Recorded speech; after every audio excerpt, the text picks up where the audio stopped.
আজকে ছিল শ্রাবণ মাসের দ্বিতীয় সোমবার। আমিও যথারীতি সবার মতো পুজো করেছি। পুজোর ভিডিও কাল দেব, কারণ এত তাড়াতাড়ি একটা ভিডিও এডিট করা সম্ভব না, তাই আজকে আর দিতে পারলাম না। সারাদিন আমি ফল দুধ খেয়েছিলাম, তো সন্ধেবেলা আবার ঠাকুরকে একটু ভালোভাবে জল ঢেলে পরিষ্কার করে তারপরেই আমি সন্ধে আরতি দিই। দুপুরবেলা তো জানোই সবকিছু পঞ্চামৃত, গঙ্গা জল সবকিছু দিয়ে বাবার মাথায় ঢালা হয়। আমি সেটাই সন্ধে আরতি করার সময় বাবার মাথায় যে ফুল বেল পাতা থাকে, জল ঢালার সময় যে জল আর পঞ্চামৃত দিয়ে অভিষেক করায়, সেই পঞ্চামৃত আমি পরে ঢালি। আবার অভিষেক করানোর পর সেটা সব কিছু আমি আবার পরিষ্কার করে বাবাকে একদম ভালোভাবে শুকনো কাপড় দিয়ে মুছিয়ে তারপর আমি আসনে বসি। ভোলেনাথকে কোনো সময়ই জলের মধ্যে রাখতে হয় না, এমনি শুকনো পাথরের বাটি কিংবা তামা কাঁসা যে কোনো বাটিতে বসানো যায়।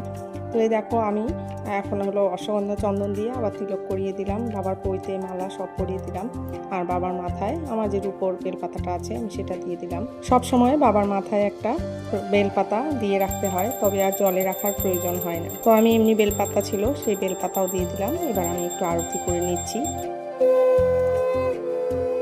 জয় বাবা ভোলেনাথ, হর হর মহাদেব।